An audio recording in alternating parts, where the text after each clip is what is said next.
They need to finish the job. And what does that mean to them? That means that you've got to remove the United States from the region. How do you do that? You smash all the bases beyond repair. You make it patently obvious that any attempt to come back into that region and reestablish yourself on the ground is an impossibility. We are not fighting the war we were fighting just a few weeks ago. Donald Trump is fighting a rear guard action to try and preserve what little is left of our military, political, and economic power and dominance. And there's not that much left anymore. His attack on Iran was an acid test for our military power, our strength. We could have avoided it. We didn't need to do it. It was not required. But Netanyahu and his agents in the United States insisted upon it. Trump owes them whatever, and so he's done it. They're back, and they're going to tell him the only way this war ends is with the complete and utter destruction of Iran. I would turn that around and warn everyone that if he indeed does proceed, it's not the end of Iran. Well, I don't know what to make of it, except that President Trump is not in the business of telling people the truth about events in the Middle East or anywhere else right now. Remember, this is the quintessential salesman. So everything he's connected to is a tremendous success. Everything he talks about is always a winning hand, and so forth and so on. The problem is that the rest of the world knows the truth. We don't control the Strait of Hormuz. Iran controls the Strait of Hormuz. And for him, that's a very difficult thing to admit, because that means that we have lost our control and influence over the global energy complex. We just don't control it anymore. It by definition, and if you look at what I'm sure you're going to bring up in a few moments, the destruction meted out to the Saudis and others in the Gulf in terms of oil infrastructure and refining, becomes very clear that Iran has absolute control. And we are in an unfortunate position of not being able to do anything about it. So I understand he doesn't want to admit that. But unfortunately, that's true. And that leads to the discussion of what will be openly discussed in this meeting in Washington with Netanyahu. Well, we also saw another exercise in shorting oil. So friends of Trump that are on Wall Street, and many of these people are part of the larger Zionist billionaire club, have all made lots of money as a result of his ability to manipulate the market. I think we're reaching an end of that. It's going to end. It's going to end very abruptly and badly. But right now, they're willing to play along on the assumption that somehow or another we're going to win, that we will walk away victorious. Because if you go to Wall Street, you talk to the people that work there, they say, oh, well, taking care of the Strait of Hormuz, that's a job for the Navy and the Marines. That's a non-issue. That's all going to work out. Well, there's no evidence for that, but that's what they believe. That's what they believe because that's what Washington is telling them. And these are traders. These are people who are trading in commodities, making lots of money. These are not people that wore hard hats on a drilling rig. These are not people that have ever seen the oil fields up close and personally in the Persian Gulf or anywhere else. This is a common problem in New York City. People sit behind a desk. They're in Wall Street. They're looking at data and statistics. Those things are easily manipulated. But it's not going to last much longer. And I think that's the real message. Nothing is leaving the Gulf that Iran doesn't want to get out. And when you look at the oil that's leaving, it's Iranian and it's headed largely to China. Well, there are two other myths that we need to explode. One is that that's the real price. The price of oil coming off the ship that docks with a full load is $140 a barrel, right? That's the paper price. That's Wall Street's perception. So that's number one. Number two, there are no new oil pipelines being installed, no new oil infrastructure. I hear people saying, oh, we're already building ways to get around all this and new pipelines are popping up. No, they're not. No one is investing in the region. No one will put a dime into the region until the war stops. Come on, wake up, smell the coffee. What's the point of trying to put a parallel oil line in anywhere when the Iranians will discover it and they can destroy it in a few seconds? What's the point? So there's nothing good happening at all. So when the truth really strikes home, and it's going to in the near future, imagine the shock when you're looking at $150 a barrel or higher. Because if you listen to Jeff Curry and other people who are familiar, Pilkington's another one, these people have been in the oil business, trading business forever.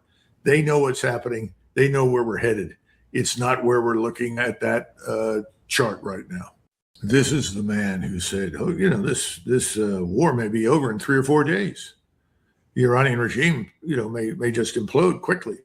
If it doesn't, what are we talking about? 2 weeks, 3 weeks? They can't stand up to us. I'm going to make a civilization disappear overnight. I mean, come on. Why listen to anything the man says? Right? The man is going to do what Netanyahu wants him to do. Let's be frank. That's where we're headed. What does Netanyahu want? He wants the war to continue. Zelensky is joined at the hip with Netanyahu. They are part of the same cabal. What does Zelensky want? He wants the war to continue. For it to continue, he needs more missiles, more drones that he can hurl at the Russians. Now, let's get real and look at what is and is not possible. Iran's goal in the war, number one, was to survive. They're not deluded. They never harbored any illusions about their real power and influence. They understood that the best they could do was to defend themselves. Dan, they've done that. They've proven that they have survived.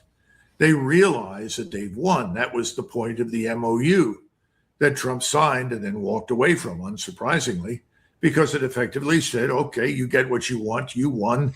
We'll go along with it. We'll tolerate it because it's in the interest of the global economy. Well, that went away. He can't tolerate that. Now, what's goal number two for the Iranians? They need to finish the job. And what does that mean to them? That means that you've got to remove the United States from the region. How do you do that? You smash all the bases beyond repair. You make it patently obvious that any attempt to come back into that region and reestablish yourself on the ground is an impossibility. We are not fighting the war we were fighting just a few weeks ago. Donald Trump is fighting a rear guard action to try and preserve what little is left of our military, political, and economic power and dominance. And there's not that much left anymore.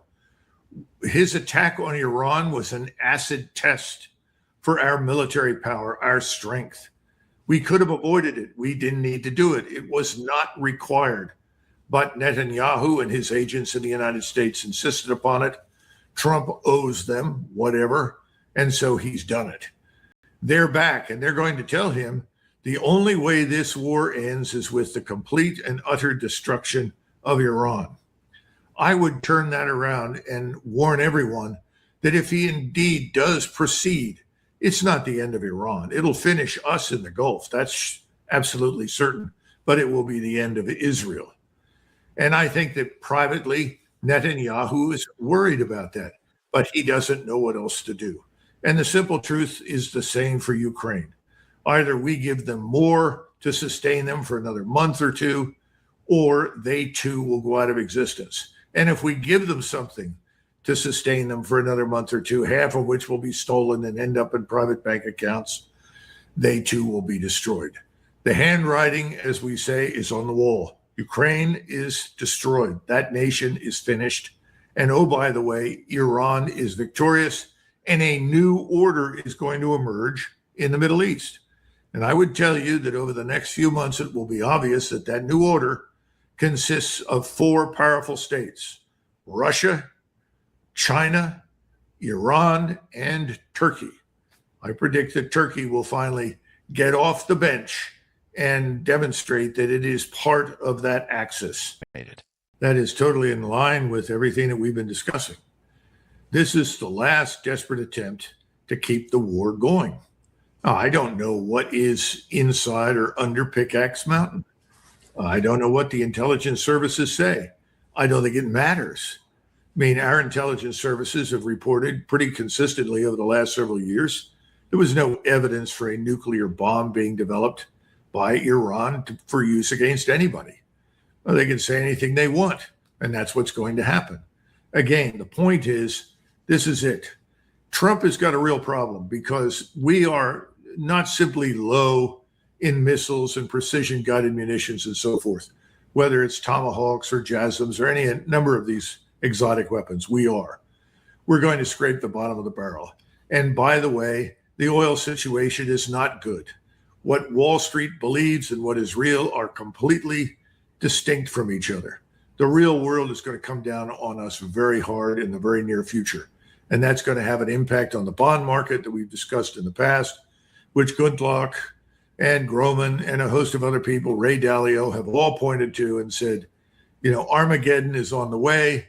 Nassim Taleb has said it before anybody. It's coming. It's inevitable now because Trump is running what's left of us in the ground. He's doing it because he understands he's fighting a rear guard action. We have lost in Iran. We have lost in Ukraine.